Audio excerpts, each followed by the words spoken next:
la ciencia es el futuro. Sin ciencia no hay futuro. Hola amigos, soy Modesto Montoya, director y conductor del programa Encuentro con la Ciencia, un programa que promueve la educación, la ciencia, la tecnología y la innovación dirigido a los científicos peruanos residentes en el Perú y en el mundo. Y cuando digo en el mundo, realmente en esta oportunidad es preocupante porque nos están llamando de París, de Frankfurt, etcétera, preguntándonos cuál es la opinión de los peruanos residentes acá en Lima sobre el tema de la inseguridad en el mundo. Ellos están temerosos, por supuesto, porque hay por todo lado, digamos, fuentes de inseguridad. Prácticamente se está viviendo una guerra y este riesgo se ha agravado eh, en el entorno de Gaza, de Israel y también hacia Irán, en lo que se llama algunos el Oriente Cercano, otros el Mediano, etcétera. Pero en fin, Israel, después de haber sometido a Gaza a lo que todo el mundo sabe, a una represión eh, que no se puede explicar en palabras realmente. Hay muerte de gente que va a buscar comida, etcétera. Y ahora están matando científicos nucleares y precisamente mis colegas me dicen, caramba, ser físico nuclear ahora es peligroso, de modo que menos mal que estoy lejos de esos lugares, pero siempre preocupado. Ahora estamos con nuestro amigo Farid Cajat, que está realmente involucrado en el tema, conoce muy bien y como la situación es grave, la pregunta es directa. Gracias, estimado Farid, por estar con nosotros. De nada, buenas noches.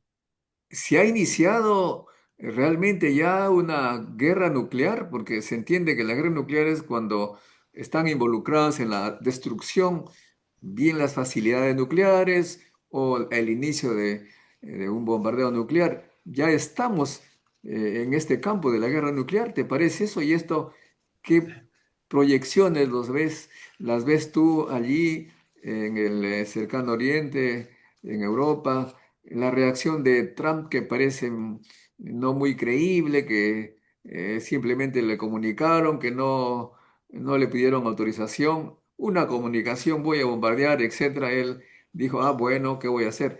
Explícanos, por favor, danos un poco de comprensión a este complejo problema. Eh, bueno, no es una guerra nuclear en el sentido de que solo una de las partes tiene armamento nuclear y hasta ahora no lo ha usado y lo más probable es que no lo use. Pero sí es una guerra en donde el blanco fundamental de los ataques israelíes es el programa nuclear iraní. Eh, Contra lo que suele decir este Benjamín Netanyahu, el programa nuclear iraní no tiene de manera comprobada, cuando menos, fines militares. Irán lo ha utilizado de manera ambigua, pero la propia inteligencia estadounidense, según Tulsi Gabbard, la jefa de inteligencia del gobierno de Trump, la propia inteligencia estadounidense estimaba que Irán no está construyendo armas nucleares en marzo de este año. Y Netanyahu ha mentido sistemáticamente en torno a este tema. La primera vez que dijo que había que actuar contra el programa nuclear iraní fue en el Congreso de los Estados Unidos en 1996 y ha venido repitiendo lo mismo 30 años sin que esas armas nucleares jamás aparecieran, ¿no? Pero en todo caso sí, están atacando el programa nuclear de Irán. Pues, entonces nosotros sabemos por conocimiento de ciencia, de física nuclear, de los congresos, que Israel, de todas maneras, debe tener pues varias bombas nucleares. En el caso de Irán, está haciendo uranio enriquecido supuestamente para la energía nuclear, para la producción de electricidad y está sometido al control del Organismo Internacional de Energía Atómica para que comprende la gente de este organismo, visita regularmente a todos los lugares de los países que han firmado el tratado para ver que no estén desviándose. Por lo menos no hemos recibido una información directa de este organismo que Irán esté desviándose a las aplicaciones militares. Entonces no entendemos muy bien qué está pasando. ¿Cuál es tu idea al respecto?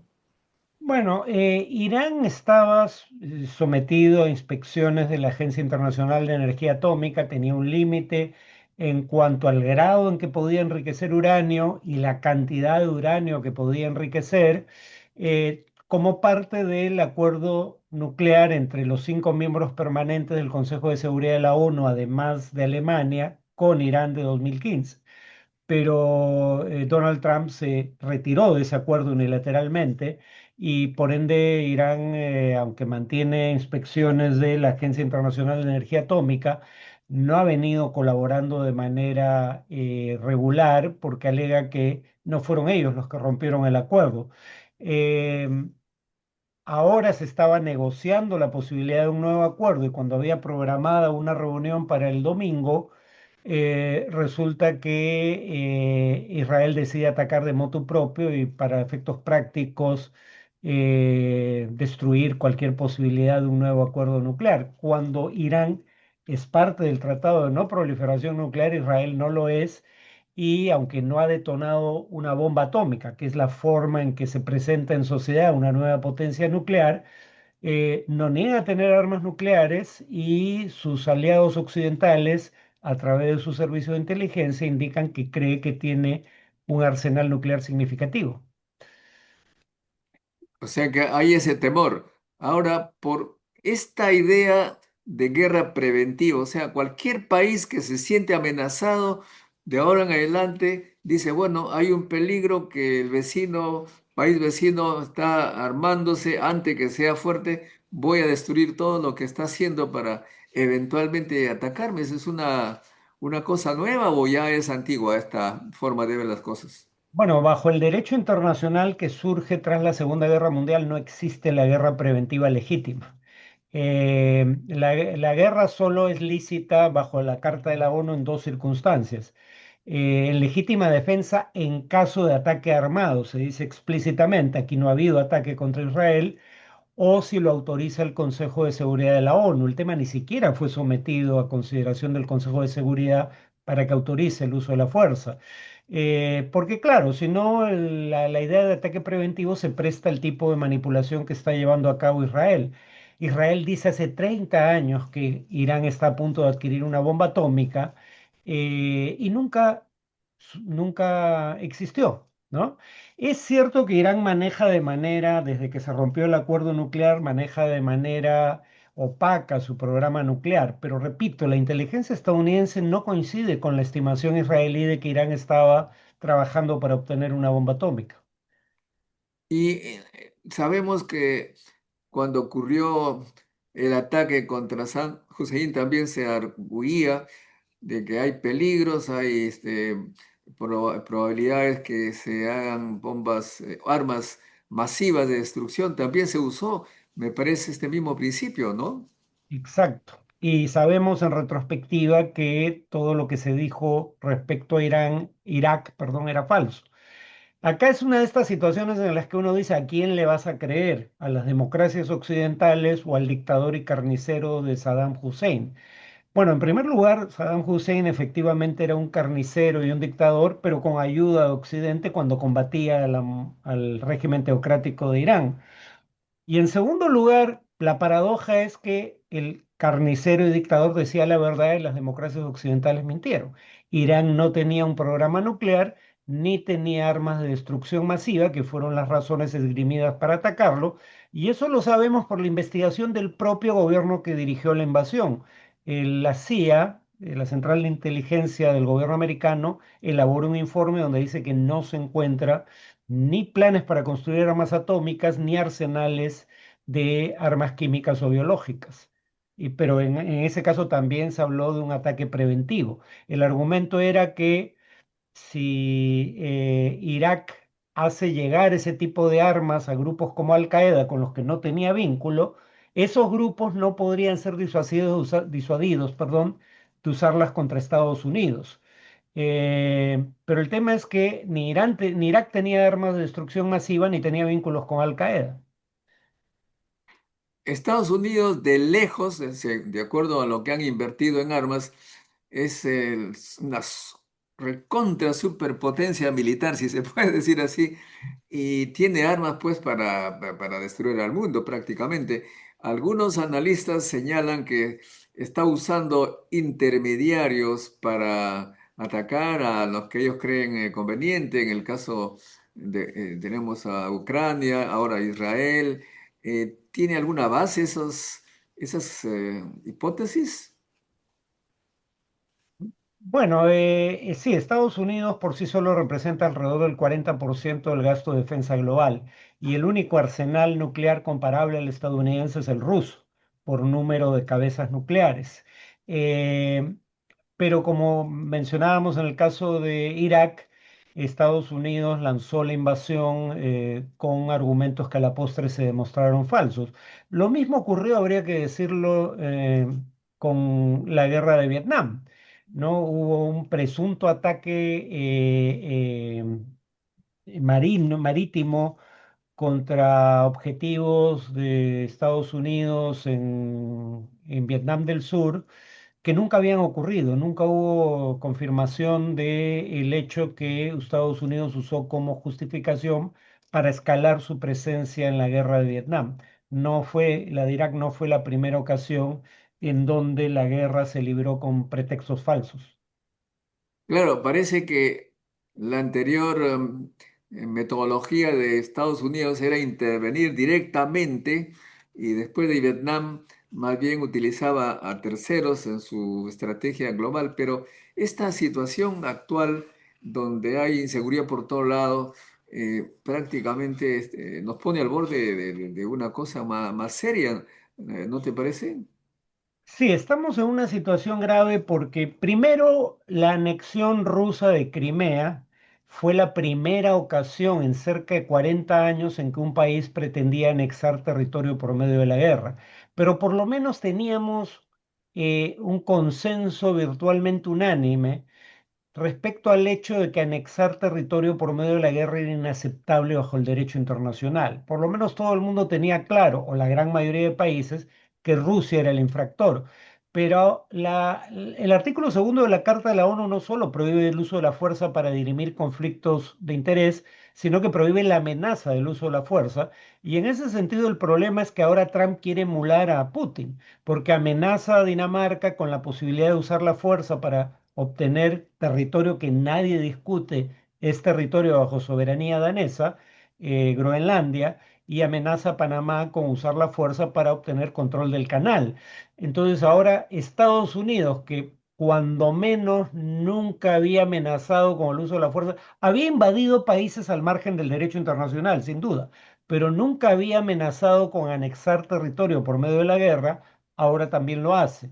Y entonces ya la violación del derecho internacional por parte de Rusia no tiene en su contra el consenso que tenía hasta la víspera.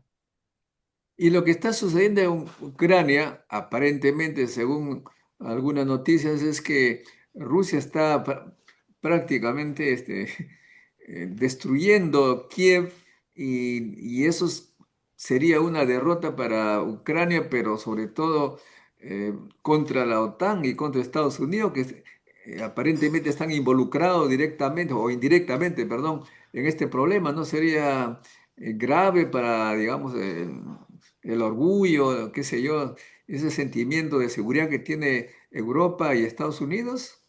Bueno, el tema es que Europa y Estados Unidos ya no actúan, digamos, en mancuerna cuando se trata del caso de Ucrania. Mientras la mayoría de países europeos sigue apoyando de una manera virtualmente incondicional a Ucrania, aunque en mi opinión fue un grave error invitar a Ucrania a ser parte de la OTAN, y ese es el punto de partida de lo que estamos viendo. Ahora Estados Unidos se ha desmarcado de ellos y claro, Putin está actuando de manera racional. Si Estados Unidos ahora sanciona a su antiguo aliado, Ucrania, pero no aplica sanciones a Rusia cuando incumple lo que le pide, y por otro lado, Estados Unidos colabora cada vez menos con Europa dentro de la OTAN para apoyar a Ucrania, lo que Rusia está esperando es saber si en caso de que escale sus acciones, Europa va a estar realmente en condiciones de reemplazar a Estados Unidos como fuente de ayuda militar para Ucrania, porque si no está a la altura del reto, Rusia podría finalmente tener la oportunidad de avanzar en territorio ucraniano de una manera en que no había podido hacerlo hasta ahora, en que Ucrania recibía ayuda norteamericana en el plano militar.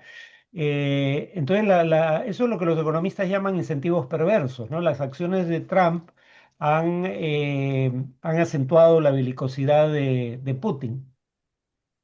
Claro, y en esta situación, aparentemente, digo aparentemente porque yo escucho los comentarios internacionales, el ganador es Estados Unidos porque está liberándose de su producción militar, está vendiendo sus armas y luego va a obtener los dividendos como las materias primas eventualmente de los países que ha supuestamente ayudado. ¿Esto no crees tú que va a fortalecer a los Estados Unidos este tipo de situación? No estoy seguro. A ver, hasta Biden, Estados Unidos apoyaba y Europa apoyaba a Ucrania. Hay que tenerlo claro, no era un acto de beneficencia. No, sí. Querían contener el poderío militar de Rusia, querían impedir la expansión del territorio que Rusia controlaba, porque es el rival estratégico de la OTAN, lo dicen los documentos de la OTAN. ¿Y qué mejor forma de impedir el avance ruso que hacerlo a través de un proxy, es decir, de un aliado que es quien paga la mayor parte del costo de la guerra? Tú le das armamento, pero no pierdes un solo soldado en combate, como hizo Estados Unidos con la Unión Soviética en Afganistán. Mm. Eh, pero las armas que le entregaba Biden a Ucrania no eran armas que Ucrania tuviera que pagar. Eso recién surge como posibilidad con Trump, que le exige a Ucrania acceso a sus reservas de tierras raras y en general de minerales a cambio de continuar con la ayuda militar, pero ahora sí pagada por Ucrania. Todo esto un poquito que pone una cortina de humo, si se puede decir así, a las atrocidades que está ocurriendo en Gaza. ¿Nos puedes un poco decir qué está pasando en este momento en A Gaza? ver, hay un genocidio, lo dice la relatora especial de la ONU, Francesca Albanese, su informe se llama Anatomía de un genocidio, lo dice Human Rights Watch y lo dice en relación únicamente a la privación de agua a la población civil de Gaza por parte de Israel. Human Rights Watch llama eso un acto genocida, lo dice Amnistía Internacional en un informe, y la Corte Internacional de Justicia ha aceptado una demanda por genocidio contra Israel, pudiendo desestimarla por una votación de 14-1 entre sus jueces. La Corte Penal Internacional ha emitido una orden de arresto contra el primer ministro israelí, su ex ministro de Defensa y tres líderes de Hamas que ya murieron, y por ende esas órdenes han sido sobreseídas por crímenes de guerra y de lesa humanidad.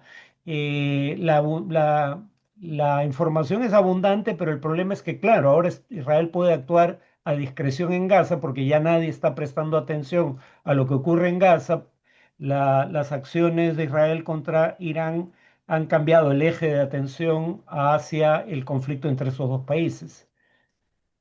¿Y qué opinión tienes de la reacción, de la forma de trato que está haciendo la Cancillería peruana respecto al problema de Gaza? Bueno, Perú dice lo correcto, pero no hace mucho más. En honor a la verdad, eso también ocurrió con Rusia, ¿no?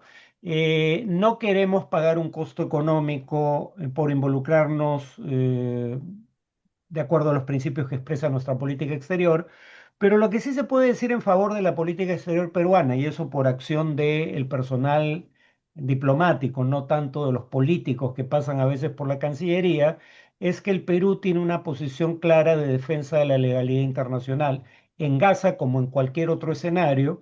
Por eso se pronunció, por ejemplo, contra la invasión rusa de Ucrania y en Gaza, aunque de manera muy tibia, se pronuncia contra los crímenes cometidos por Israel contra la población civil, contra los crímenes cometidos por Hamas en octubre de 2023. Dice que Israel ocupa ilegalmente territorio palestino, que debe permitir la creación en el territorio palestino ocupado de un Estado independiente y que debe tener la creación de colonias ilegales bajo el derecho internacional en tierras confiscadas a sus legítimos propietarios palestinos. Pero le sigue comprando armas a Israel, país que no solo está cometiendo los crímenes que el propio gobierno peruano reconoce, sino que además las compras terminan siendo problemáticas por alegatos de corrupción. China está tratando por lo menos de ayudar a Gaza, pero no parece tener mucho éxito.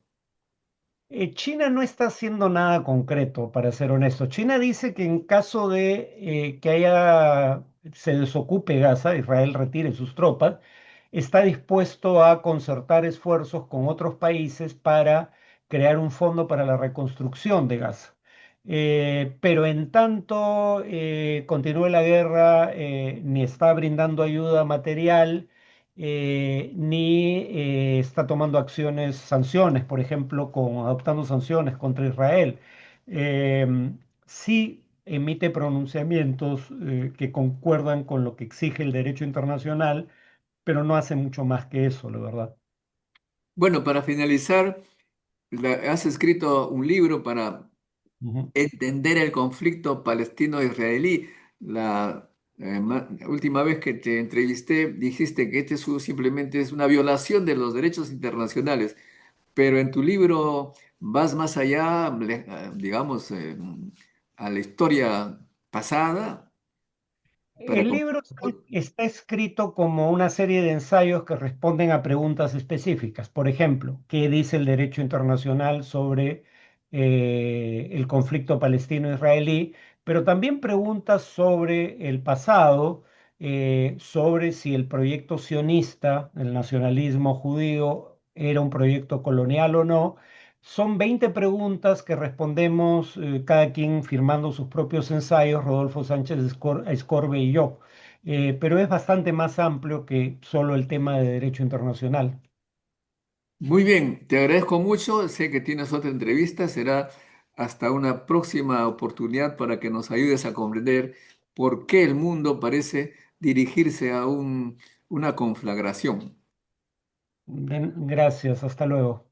Hasta luego. Ha sido Farid Cajat, amigos, que ha estado con nosotros. Ahora vamos a conversar con Enrique Cornejo, conocido político que tiene también su programa de análisis de la realidad nacional e internacional. ¿Cómo estás, Enrique?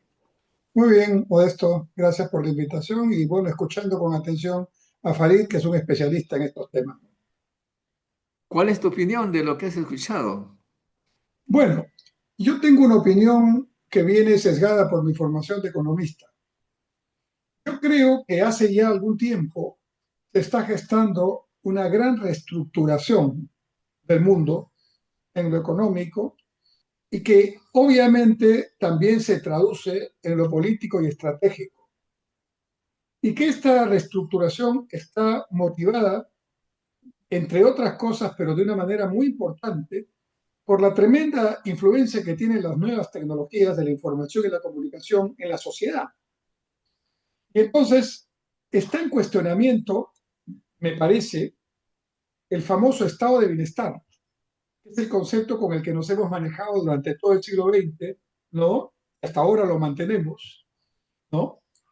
Está en discusión el concepto de Estado-Nación, que desde Bismarck es el, digamos, el norte que más o menos buscamos las sociedades democráticas para tratar de construir a través de ese Estado, digamos, el proyecto que cada país considera necesario. Y está en discusión el propio rol del Estado. Fíjate, lo que está pasando en el ámbito, no lo voy a repetir, en el ámbito estratégico, Farid lo ha explicado plenamente, pero voy a agregar un elemento que viene de mi formación profesional, y es lo siguiente. Creo que en el escenario económico internacional, Estados Unidos ha perdido un tremendo espacio en los últimos 50 años, no es más. Sigue siendo la primera potencia del mundo en términos productivos, porque tiene el PBI más grande, tiene el 23% de la producción mundial, pero ya no es el primer operador de comercio internacional del mundo. El primer operador de comercio internacional del mundo es China. Y si juntamos a Hong Kong, que tú y yo sabemos que políticamente es China, pero inteligentemente se maneja por separado en términos estadísticos, ¿no? Si yo junto Hong Kong con la China continental, China desde el 2010 ya es el primer país de exportación más importación del mundo. Y si vamos más allá, aparece un tercer actor que todavía no es tan importante en este momento, pero que resultará en algunos años tremendamente importante, y es la India. India, que ya superó en población a China y que en los próximos 20 o 30 años, varios analistas coinciden, será un protagonista de tú a tú con China en el espacio de liderazgo nuevo que se está gestando. Y entonces se van rezagando Estados Unidos, Japón, Alemania, ¿no? Y van surgiendo estos otros países tercermundistas, digamos así, ¿no? Que ya tienen pesos específicos iguales en algunos sectores, incluso mayores que las potencias. Entonces viene un esfuerzo, yo digo, que va contra la propia lógica histórica, que es de, tú eres físico, desde Einstein sabemos que todo es relativo, que todo va cambiando y que lo único constante es el cambio, ¿verdad? Bueno, pero parecen que los políticos y los estados no se han dado cuenta. Las sociedades ya cambiaron exponencialmente a través de las redes sociales. Los ciudadanos tenemos acceso a los teléfonos celulares, a las plataformas digitales, y podemos hacer lo que antes teníamos que pedirle a un político que haga por nosotros, ¿no? O a un intermediario. Sin embargo, las tecnologías han cambiado, las sociedades están cambiando, la economía está cambiando, pero los estados se mantienen en sus estructuras del siglo XX, con sus mismos esquemas de representatividad ya obsoletos. Y entonces, aquí tenemos, por ejemplo, vamos a ver, han estado hablando de Estados Unidos. Para mí, el presidente Trump es la expresión de un intento fallido ya, pronostico, de volver, fraseándolo, a hacer de Estados Unidos grande otra vez. Make America Great Again, ¿no es cierto? Pero su apuesta por hacerlo grande, Modesto, es mirar el pasado. Quiere hacerlo grande, obligando a las empresas norteamericanas, incluido su socio Elon Musk, a que los componentes que hacen en India, en China, en Taiwán, en Hong Kong, en Malasia, ahora los hagan en Estados Unidos. Contraviniendo una ley, digamos, expresión científica de la economía que dice, y planteada nada menos que por el famoso Paul Krugman, que señala que la ubicación, la localización de una inversión está en función de ciertos aspectos concretos. Y uno de ellos es la economía de escala. Entonces, hoy día, si tú quieres hacer los componentes del computador del Apple o del teléfono del iPhone, los quieres hacer en Estados Unidos, los puedes hacer, pero te va a costar 30, 40 o 50% más que el costo que tienen en aquellos países donde hoy se hace. ¿Qué dice Trump? Si no haces eso, yo te voy a sancionar. Si no haces eso, yo te pongo aranceles a tus importaciones. Está yendo contra la historia. Él no puede hacer a América del Norte grande nuevamente con políticas de imposición. Mira, está haciendo lo que el comunismo ya demostró que no funciona, que es hacer por un plan, en este caso, por lo menos más auténtico, porque el comunismo decía, creía que a través del plan el Estado podría, digamos, reemplazar al mercado.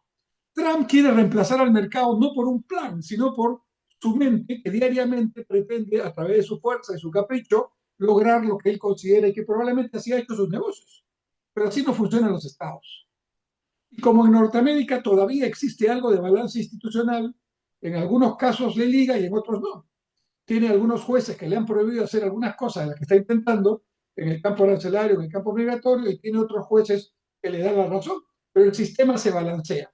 Pero ni él, que es el más poderoso del mundo, puede hacer lo que quiera indiscriminadamente, ¿no? Ahí están las protestas en Los Ángeles y en Nueva York en este momento, y la discusión si debe entrar la Guardia Nacional o debe ser los propios estados los que manejen esa situación. O sea, Estados Unidos en un proceso de discusión de su propia institucionalidad. Porque ¿quién es Trump? ¿Es un representante de los partidos tradicionales? No. Es un disruptor que está dentro de un partido porque a través de ellos tiene que salir, pero que en realidad claramente de republicano o de demócrata propiamente no tiene. Él es Trump y pretende hacer una política Trump y jugar con la economía. Hoy día subieron los precios del petróleo por el tema del ataque de Israel a Irán, pero ayer las bolsas estaban complicadas esperando la negociación entre los chinos y los norteamericanos para poder ver si levantan o bajan las tasas arancelarias que se han impuesto. Ese es Estados Unidos, pero si tú ves otros países del mundo, a ver, Putin, vamos a otro extremo, obviamente estamos en otro esquema. Putin, ¿qué quiere con sus acciones? Volver a tener en algo el espacio de poder que tenía la otrora poderosa Unión Soviética vencedora de la Segunda Guerra Mundial. ¿No? Cuando se sientan Stalin, Roosevelt y Churchill, ¿verdad? La Unión Soviética tenía un poder indudablemente, y por eso vino la Guerra Fría, etcétera, ¿no? Y hoy día Putin no tiene una economía e incluso una sociedad que sostenga ese liderazgo que él pretende recuperar. Son estilos diferentes, pero a mi opinión son expresiones similares en el sentido de la desarticulación de los estados, en los roles que tenían y en su interacción entre ellos en el mundo. Ahí el más inteligente es China, porque China tiene una política separada, o al menos aparentemente separada, en el sentido que yo hago negocios contigo, pero no te pido que adhieras a mi posición política. O sea, es una posición de un pragmatismo que puso Deng Xiaoping desde hace muchos años, pero que en la práctica le está dando resultados. Como dicen, mientras Occidente debate, ¿no? O entra en conflictos como los que estamos comentando, China construye.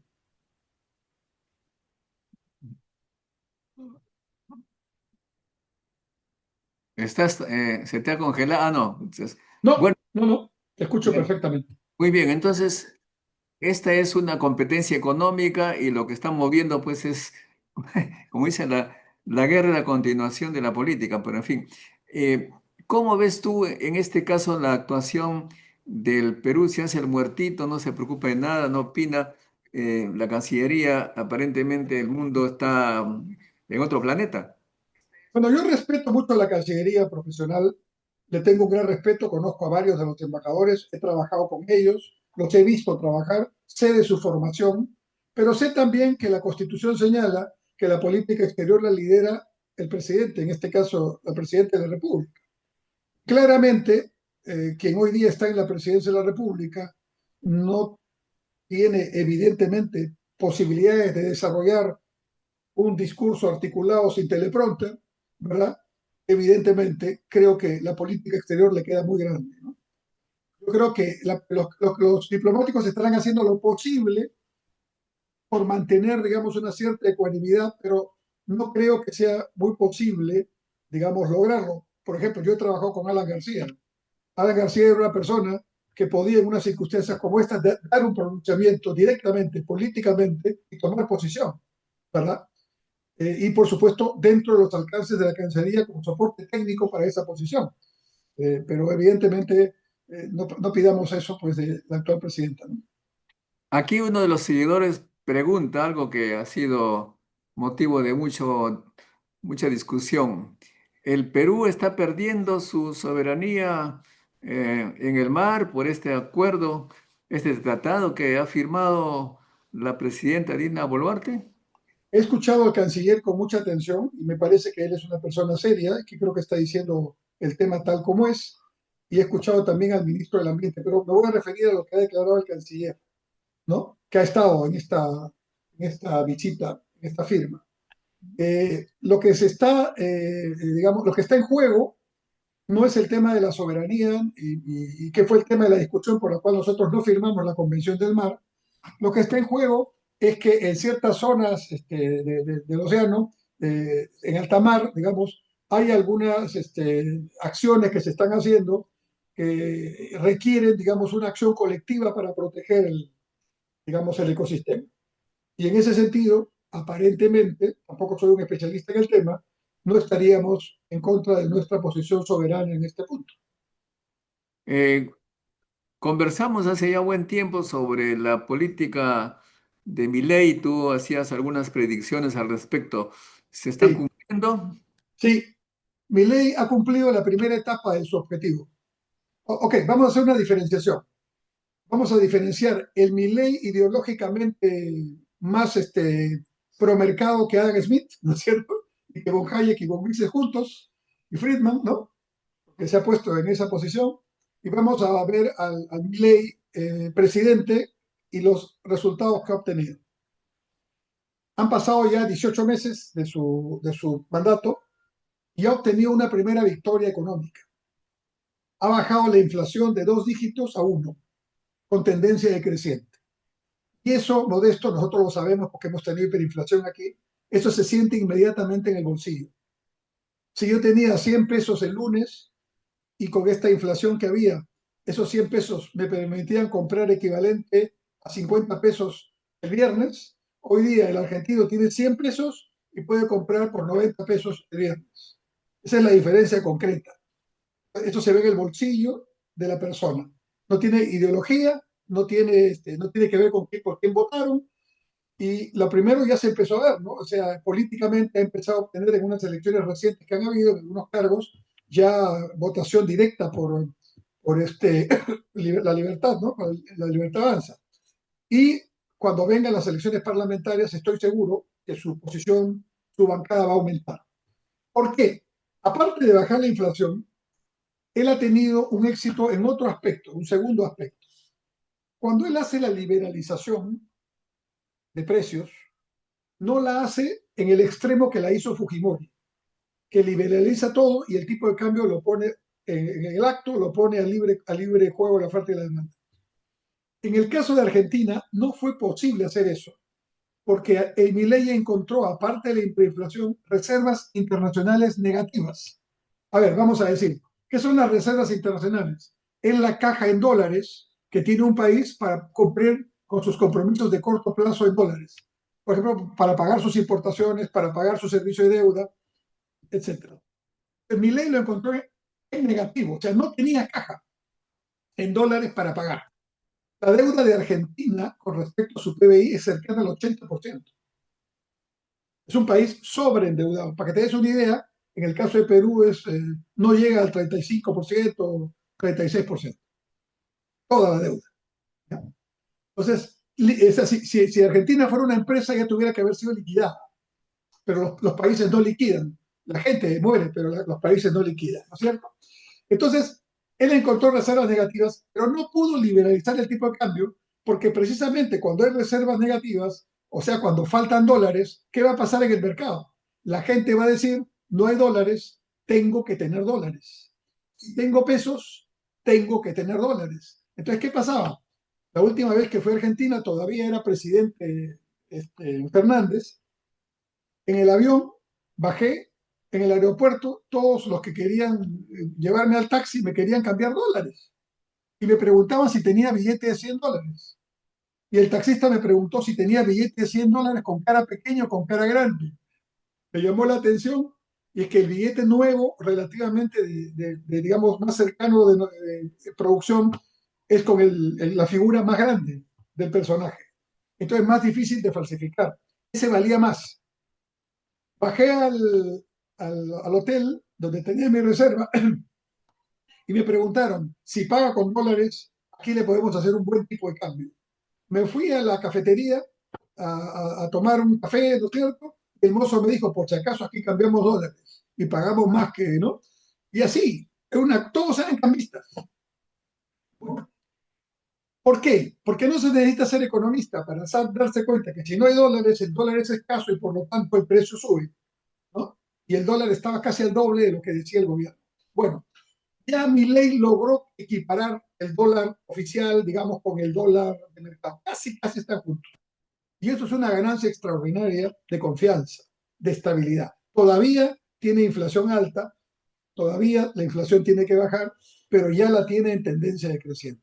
Logró con ayuda de Trump que el Fondo Monetario le diera un préstamo de 20.000 millones de dólares hace 2 o 3 meses. 10.000 millones de dólares fue para pagar pagos inmediatos que tenía que hacer por la deuda y 10.000 lo puso en reservas internacionales. Al poner los 10.000 en reservas internacionales, puso en positivo sus reservas. Entonces el mercado, el mozo, el taxista, el del hotel dijeron, ya hay dólares. Entonces bajó la presión por tener dólares, la necesidad de tener todo en dólares. Y por eso también baja un poco la presión para el tipo de cambio mayor y se estabiliza. Esto es lo que ha logrado Milei, ¿no? En este primer año y medio. Ahora viene la segunda parte, que es un poquito más complicada. Y ahí no sé cómo lo podrá lograr con su idea de que el Estado no debe participar, porque es un extremista, pues no es cierto. A ver, te lo voy a poner en términos médicos. Milei recibió el paciente Argentina como médico de urgencias en estado crítico. Todos los indicadores económicos estaban en negativo. Entró en urgencias, ha tomado año y medio y ya lo sacó de urgencias. Ahora el paciente Argentina está para cuidados intermedios, para que venga el especialista ya a hablar los temas de fondo, para que crezca, para que sane, ¿no? Hasta el momento Milei ha tenido éxito, porque todo ajuste siempre va a tener éxito. El costo ya está asumido por el paquetazo que se dio. Pero cuando se alinean los precios, de todas maneras, eso estabiliza la economía. Pero ahora, ¿de qué depende que Milei tenga éxito políticamente en adelante? De que en esta segunda parte venga la inversión. Primero la inversión argentina y después la inversión extranjera. Y Argentina, en ese sentido, creo que le da todavía una posibilidad a Milei. Es un país continente, pues es un país grande. Tienen petróleo, tienen energía, tienen minerales. Parte de las inversiones en minas privadas que aquí no han querido entrar en este momento se han ido a Argentina. Se han ido a Argentina, ¿no? Tiene agricultura, tiene ganadería, tiene extensión territorial, en fin, tiene todo. Litio también tiene, ¿no? Entonces, yo creo que va a haber una segunda parte todavía armónica con Milei, porque van a entrar inversiones. O sea, el tema era tan deficitario de inversiones, privadas me refiero, que van a entrar, porque hay mercado, hay escala. Lo que Perú no tiene como tamaño, Argentina lo tiene en grande. Ahora, ya cuando sales de cuidados intermedios para seguir con la analogía y pasas al cuarto, ya estás fuera de peligro, ya no te tienen que monitorear cada 15 minutos, ya estás en el cuarto, pero todavía no sales del hospital. Ahora viene el especialista, viene el neurólogo, viene ¿no? Y te dice ya qué cosas tienes que hacer para sanar de lo que pasó para llegar a la urgencia. Ahí ya no es suficiente solamente que entre la inversión. Él tiene que definir un modelo de crecimiento. Ya no tienes fiebre, ya tu presión está normal. Ahora vamos a caminar, vamos a correr, vamos a trabajar, vamos a crecer en términos de país. Y el modelo que tiene en la cabeza Milei es que eso solo se hace con inversión privada y mercado público. ¿Ya? Y yo creo que ahí va a tener que retrotraer, y por lo que veo en sus discursos no tiene ninguna intención de hacerlo, su concepto tan extremista de aceptar algún modelo, algún tipo de Estado, ¿verdad? Reformulado, ¿no? ¿Te acuerdas que fue con su sierra y decía que vamos a cortar el gasto fiscal, ¿no? En realidad sí lo ha cortado en parte, pero el Estado como tal, ya tenemos el tema de Fukuyama, que entusiasmado por la caída del muro de Berlín, publicó su libro famoso, El fin de la ideología del último hombre, y el hombre 10 años después tuvo que publicar su otro libro que se llama La reconstrucción del Estado, ¿no? Aceptando que el Estado era necesario en este tiempo. Vamos a lo que dice Mariana Mazzucato, la ítalo-argentina famosa en este momento por su libro El valor de las cosas, ¿no? ¿Qué dice? El sistema capitalista, así como está, no funciona. Tiene que haber una reingeniería del sistema capitalista. Y dentro de esa reingeniería, dice Mariana Mazzucato, el Estado, contrariamente a lo que piensa Trump, tiene que invertir en tecnología. Este es tu tema. Tiene que invertir en tecnología. Y entonces explica cómo en el año 69 Estados Unidos, privado y público, todo el establishment mental, científico de Estados Unidos se unió para ganarle a la Unión Soviética y poner el primer hombre en la Luna. Dice Mariana Mazzucato, toda la inversión que se hizo, que el Estado hizo, que las empresas privadas con esa inversión recogieron y desarrollaron, se permitió que esa conjunción público-privada llevara a Neil Armstrong a pisar la luna. Eso fue un acto histórico, un hito, dice. Pero si hoy hacemos eso, Estados Unidos no gana esa guerra, porque Estados Unidos tiene una educación que se ha depreciado, ¿no? Fíjate lo que está haciendo Trump, pues, ¿no? Está quitándole dinero a las universidades. O sea, es la antítesis de lo que tiene que hacer, ¿no? Entonces la Mazzucato, por ejemplo, es muy crítica en ese sentido y coincide con otros autores, con el propio Stiglitz, también premio Nobel, que sostiene que hay que buscar con otros economistas, hay un francés, un italiano, este griego también, que opinan de que va a haber un impuesto mundial para buscar reacomodar la distribución del ingreso. En otras palabras, la discusión en términos económicos en este momento está en repensar el Estado en este sistema. Y Bueno, y eso es un tema crítico, ¿no? las proyecciones de crecimiento también me parecen que le están dando algo favorable, ¿no? A Argentina. Sí, pero como te digo, pues es un país continente, o sea, tú haces como 10 ahí y te sale como 1000. No tienes que hacer mucho. Aquí hay que trabajar más para lograr ese rebote importante. Son los años que han estado desfasados de la tecnología, de la inversión, que ahora se están recuperando. Pero como te digo, la calidad de ese crecimiento, sobre todo con un país como Argentina, que es un país comparado con otros países, incluido el nuestro, educativamente con niveles superiores, ¿no?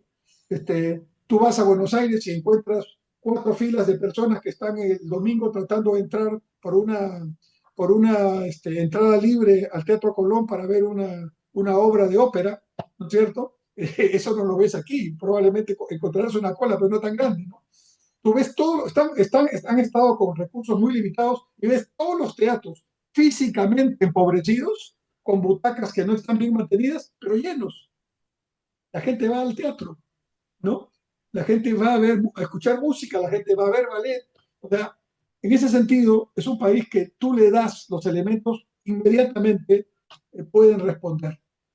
Todavía tenemos que hacer el trabajo previo de hacer la base educativa nuevamente de calidad, como en algún momento tuvo Perú, ¿no?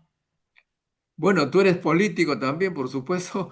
La pregunta política es, la, los medios de comunicación, los analistas, casi todos señalan que estamos en el Perú en un gobierno congresal con una presidencia ejecutiva, digamos, que firma todo lo que se aprueba en el Congreso, lo promulgan sin ninguna observación, a condición de que también le aprueben todo lo que desee el Ejecutivo, incluso hasta los paseos que algunas veces se piensa que no son necesarios.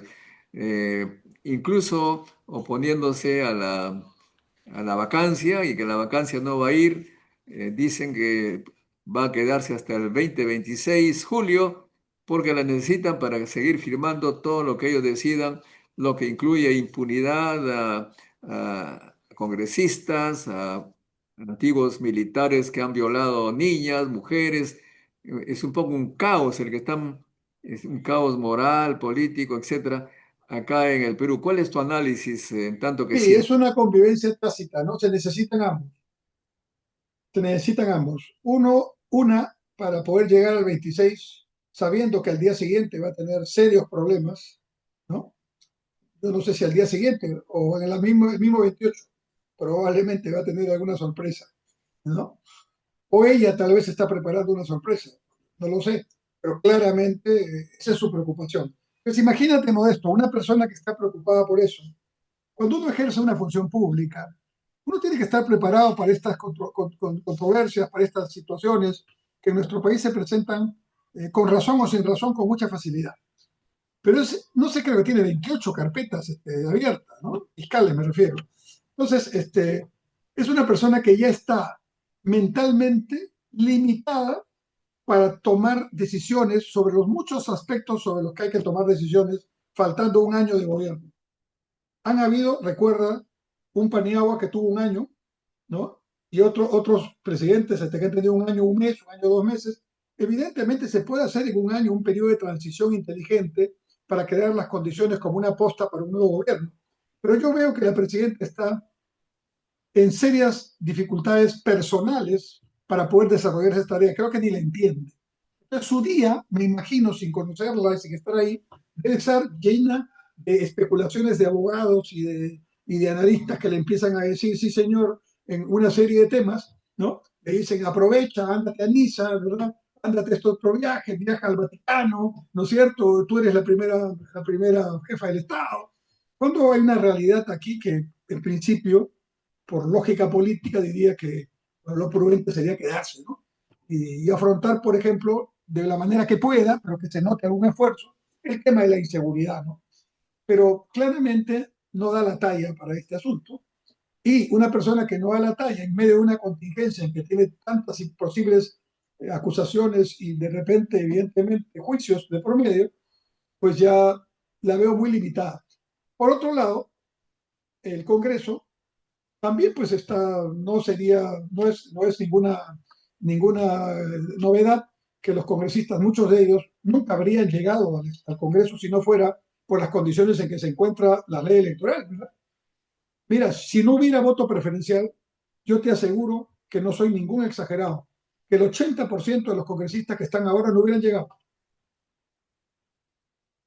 Por supuesto que el voto preferencial es mucho más democrático que el no voto preferencial. Pero en el Perú de hoy, el voto preferencial sirve para que lleguen personas con esa calidad moral y con esas capacidades tan limitadas como llegan ahora. Me refiero a todos los partidos. Y te lo digo con conocimiento de causa, porque yo he trabajado como asesor del Congreso Bicameral hace muchos años y he trabajado como asesor en el Congreso Unicameral. Y tengo la posibilidad de mi propia experiencia de comparar no solamente los dos sistemas, sino comparar las calidades. Cuando no había voto preferencial modesto, los partidos, todos, ponían a sus mejores cuadros arriba, porque es lógico. Con el voto, digamos, la cifra repartidora, se va jugando desde arriba. Y claro, eso es antidemocrático, entre comillas, pensando en una Suiza que tiene la democracia directa perfeccionada, ¿no? Pero pensando en nuestro querido Perú, por lo menos por un tiempo creo que sería necesario, porque siendo el voto preferencial un elemento que permite al ciudadano votar por el que quiera, también permite a muchos candidatos comprar los votos, sobre todo en provincias, ¿no es cierto? Y hacer de esta elección un proceso en el cual tu adversario no es el del otro partido modesto, tu adversario es el que está en tu propio partido. Y tú trabajas para conseguir los votos que ya tienes asegurados. Nadie busca los votos que no están. Y se canibaliza el voto y se pierde el sentido. Y por eso tenemos esta mediocridad. Yo he asistido a congresos, cuando había Senado y diputados, donde habían unas discusiones. Había un partido que tenía dos integrantes y eran los dos de una capacidad, de un desarrollo, de una fluidez de argumentación y contenidos y su propia experiencia. No tenían que ser doctores, no tenían que haber estado siquiera en la universidad. Había incluso dirigentes sindicales que hablaban con el argumento de su coherencia en su liderazgo sindical, pero habían leído, se habían informado, habían leído la Constitución, hablaban con propiedad, se habían leído el reglamento, sabían cómo trabajar. Hoy día no tenemos eso, Modesto, y eso es una terrible situación porque hace que la población, ahora he visto una encuesta que más del 80% considera que no sería necesario votar por los congresistas. Ya eso es como decir no necesito al médico, ¿no? Porque sí necesitamos de un congreso. Ahí tienen que hacerse las leyes. Supuestamente es el primer poder del Estado porque tiene el balance de todas las representaciones políticas del país, minorías y mayorías, ¿no? En cambio, el Ejecutivo solo tiene a quien ganó la elección. Bueno, hay preguntas rápidas, por favor, de los Sí, seguidores. Alejandro Guerra dice, una pregunta, sí, en el marco de lo que has hablado, ¿qué piensas? ¿Prefieres la Constitución del 79 o del 93? Ilustrar, dice, ilustrar. mira, la Constitución del 79 fue una constitución en su momento muy bien planteada de su preámbulo, ¿no? Que por cierto, es el preámbulo de la 93 con un pequeño añadido, ¿no? Y el artículo primero, que habla de lo... Para mí ahí se debería terminar la Constitución. El artículo primero dice, la defensa de la persona humana y el respeto de su dignidad es el fin supremo de la sociedad y del Estado. Punto. Ahí se acabó la Constitución. Si tú no haces obras de agua potable para 5 millones de peruanos, artículo 1 incumplido. Si tú no puedes operar a un paciente en el acto porque está grave, tiene que esperar un año, artículo 1 incumplido. Si tú no brindas una educación de calidad porque los baños de los colegios no tienen agua, artículo 1 incumplido. Entonces, ¿para qué seguimos viendo los otros artículos?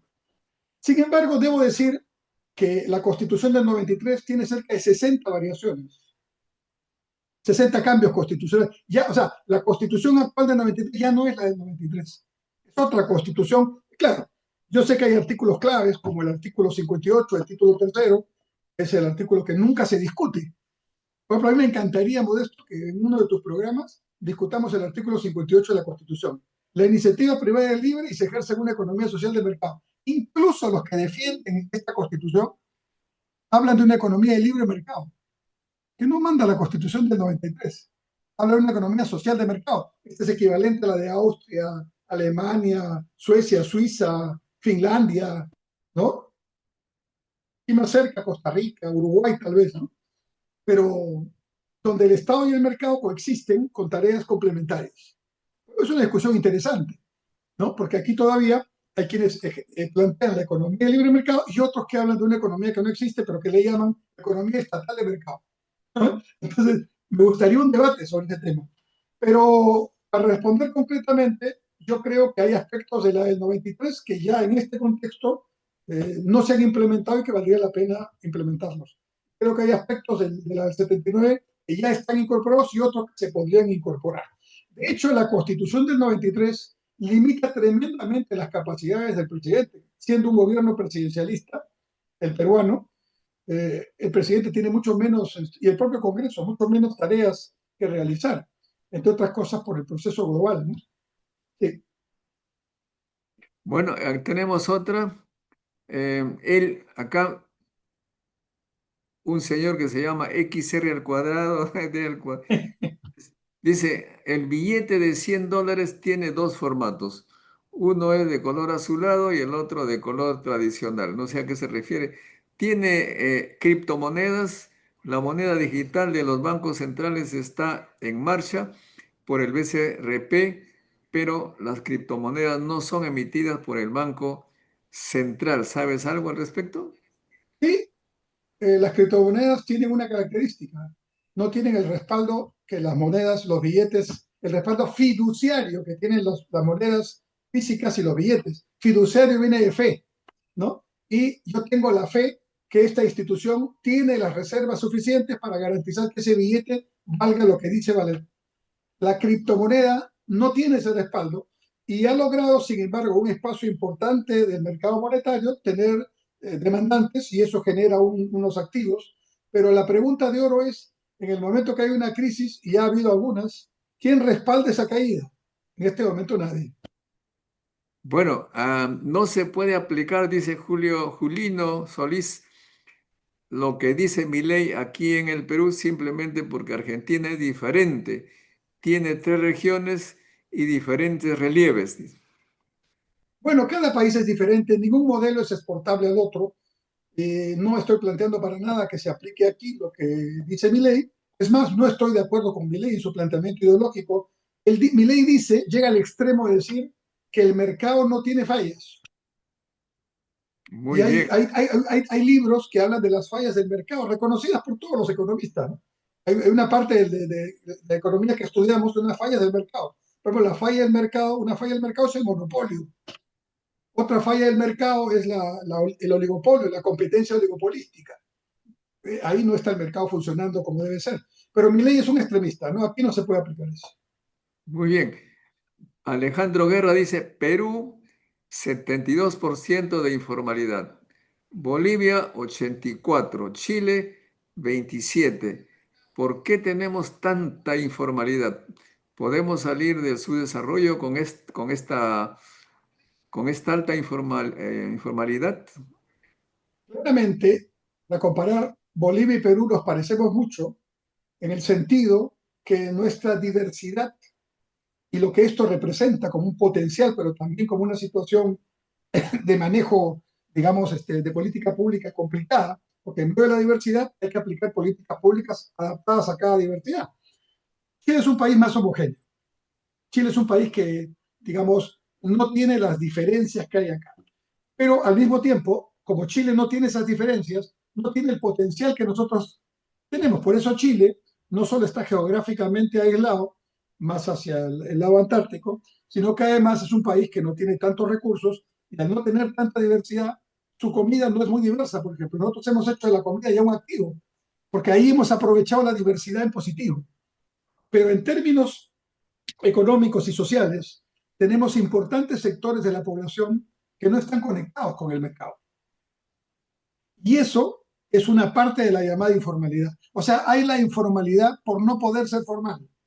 Si tú le pides a un campesino que está en un centro poblado que tiene 300 personas y que está en esos letreros donde tú vas por la carretera, encuentras Río Seco 1, Río Seco 2, ahí probablemente ya tienen luz, pero no tienen agua y desagüe de red, no tienen wifi, no tienen colegio con baño, no, tienen que irse al colegio del distrito que está cerca. Entonces, ese centro poblado es pobre porque no está con los servicios básicos conectados. Y seguirá siendo pobre si lo mantenemos así. Entonces, hay parte de la informalidad que es informalidad vinculada a la pobreza y a la desconexión física. Hay parte de la informalidad urbana que es producto de que el Estado es tremendamente complicado para ser formal. Te pide 800 expedientes, te pide trámites, y mientras estás haciendo el trámite ya pasó la oportunidad del negocio, ¿no es cierto? Y hay también la menor parte, porque estos dos son la mayor parte, y hay la menor parte que es la informalidad vinculada a la criminalidad, que es la que hay que combatir, ¿no? Pero la mayor parte de la llamada informalidad más bien nos ha servido como un colchón. Aquí hubiera habido algo más complicado que lo que ocurrió hace algunos años en Santiago de Chile, ¿no? Si no fuera por la informalidad. Aquí 20 lucas, cada peruano, y la pandemia fue un ejemplo, se entretiene y busca y busca y se reinventa y consigue sus 20 lucas de cierto diariamente, ¿no? Eso no ocurre en otros países. Entonces, tenemos que ver la informalidad en su diferenciación estructural y atender a esa informalidad pobre y a esa informalidad agobiada por los trámites con procesos que le permitan ser, con el tamaño adecuado, formales en algún momento. Porque claramente ese momento llega. Cuenta la historia de los que están en Gamarra, los que están en todos los centros de emprendimiento, todos empezaron siendo ambulantes, pero ahora necesitan tener su acceso al crédito, su tarjeta de débito, su tarjeta de crédito, porque ya no pueden vivir si no tienen esas conexiones. Entonces, hay un momento para todo. Perfecto. Pregunta de X2, dice, ¿existen zonas económicas especiales, entre comillas, privadas en otros países? Sí, sí, claro que sí. Hay en muchos países.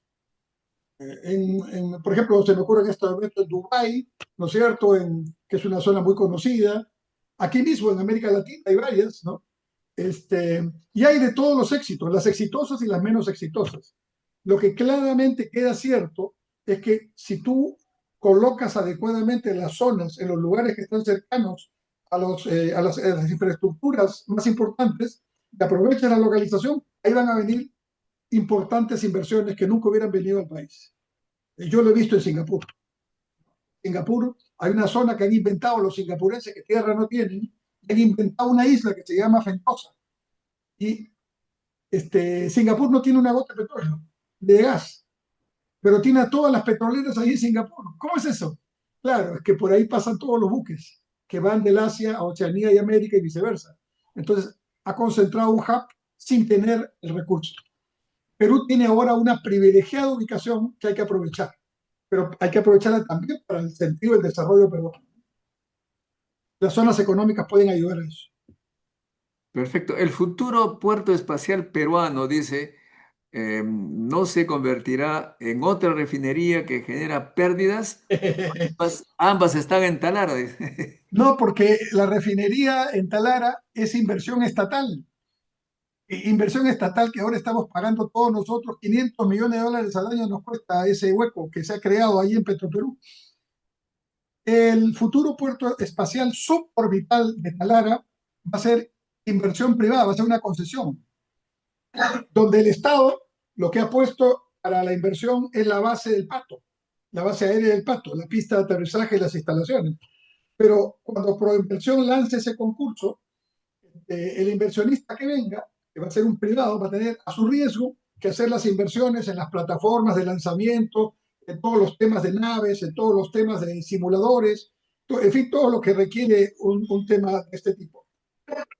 Y nosotros ganaremos el espacio de destino, porque va a ser un vuelo suborbital, me permito explicarlo, no es un vuelo que da la vuelta a la Tierra, es un vuelo que se eleva, ¿no es cierto?, a la velocidad de la nave, 700, 800 kilómetros por hora, y utiliza la velocidad de rotación de la Tierra, que es, si no me equivoco, 1700 kilómetros por hora. En ese diferencial, yo subo en el minuto 1 desde Talara y en el minuto 10 ya estoy en otro sitio, por el diferencial de la rotación. Y si en lugar de ser, hoy día los vuelos suborbitales espaciales suben 10 minutos en Estados Unidos y bajan 10 minutos después en otra zona de Estados Unidos. Pero cuando el vuelo suborbital sea de 1 hora, yo subo en Talara y bajo en Beijing, ¿no? Eso es lo que se va a buscar.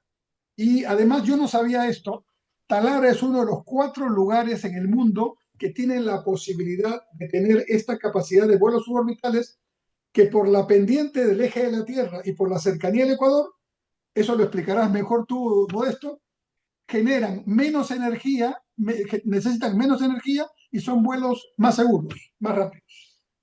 Muy bien, explicaremos eso en otra oportunidad, pero vamos, las preguntas son para ti ahora. Dice, Sí, ¿afectará el Perú el conflicto Irán-Israel? ya nos está afectando. Hoy día ha subido el precio del petróleo 5% en un mercado y 3,5% en el otro. No me extrañaría que mañana pasado suba la gasolina en los grifos, aunque todavía eso no se ha mostrado en la importación que hemos traído. Juchulinio Solí dice, excelente apreciación sobre mi ley. A partir de eso, ¿lo mejor para el Perú sería seguir con la descentralización o el regionalismo? No, yo creo que hay que, voy a aprovechar tal vez para otra entrevista, lo discutimos mejor, Modesto. Yo creo que la distribución geográfica por departamentos, regiones, provincias, distritos ya terminó, se acabó, no funciona.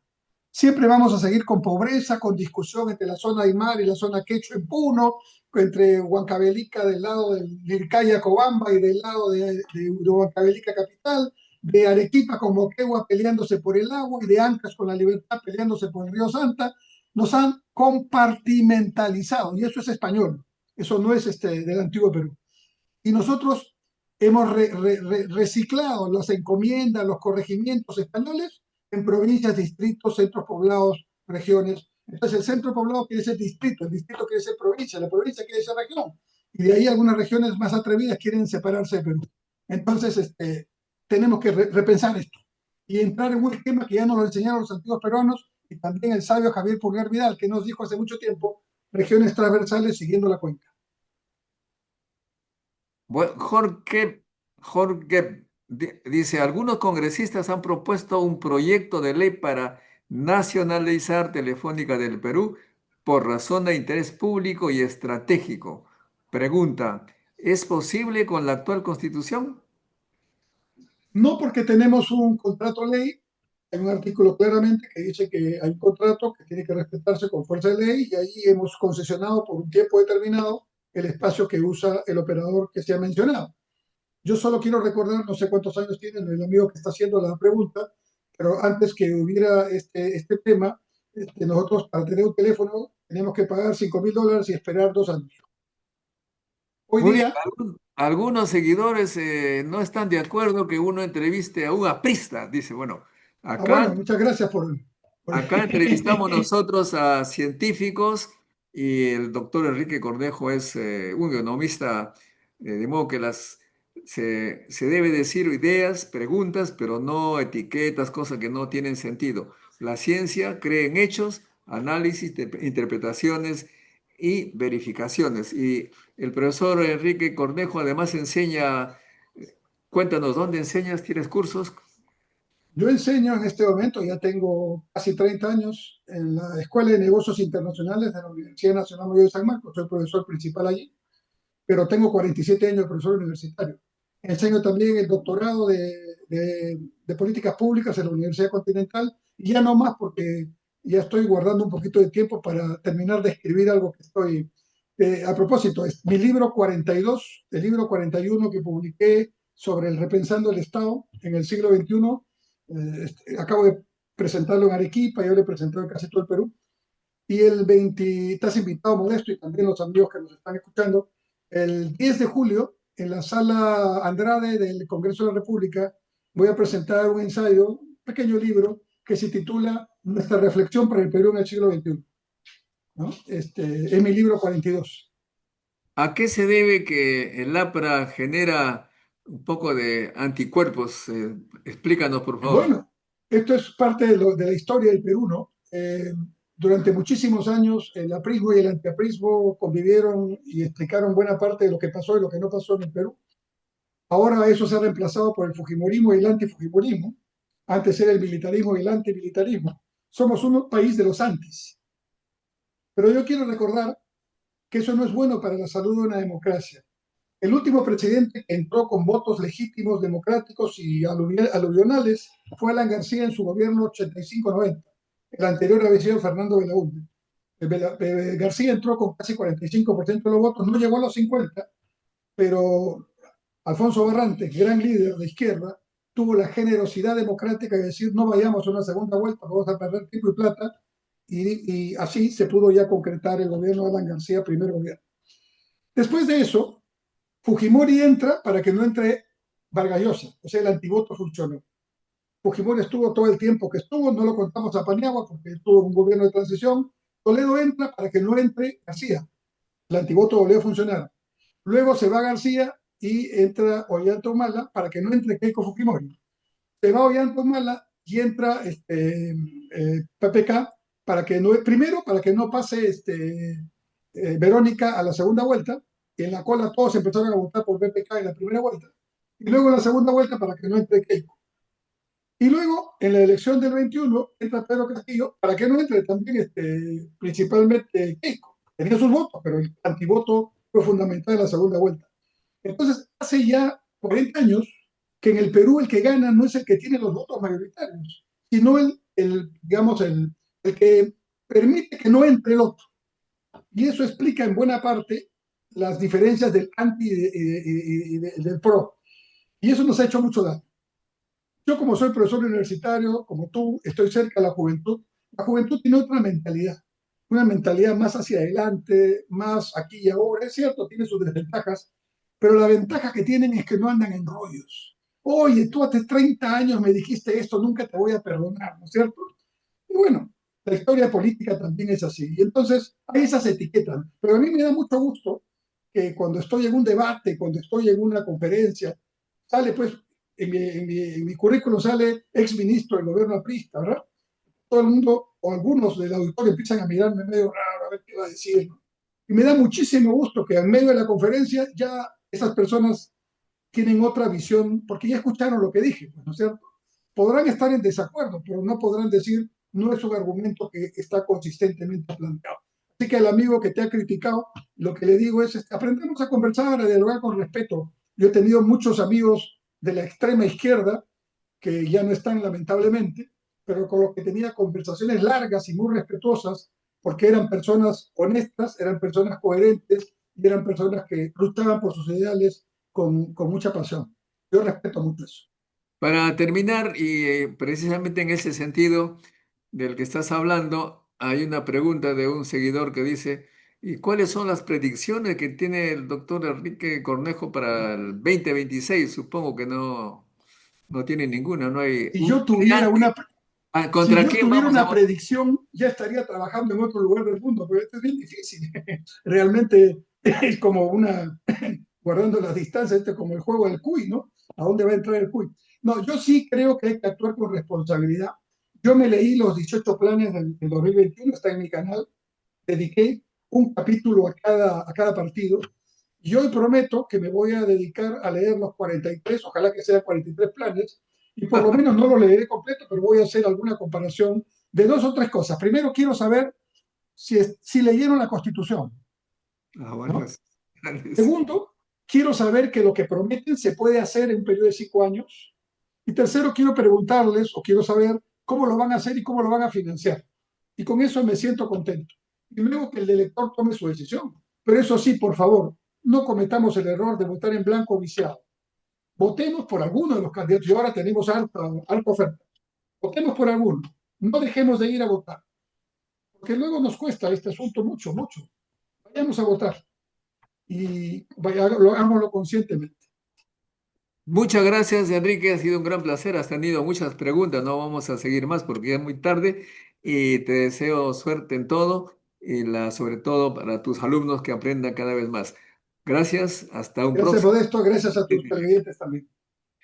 Bueno, amigos, ha sido Enrique Cornejo. A ustedes les rogaré pues que hagan like, que compartan este video, suscríbanse si no lo han hecho, para que seamos cada vez más aquellos que apuestan por la ciencia, por la educación, la innovación. Hasta mañana, amigos, a las 7 de la noche. Chao, chao. Nos vemos. La ciencia es el futuro. Sin ciencia no hay futuro.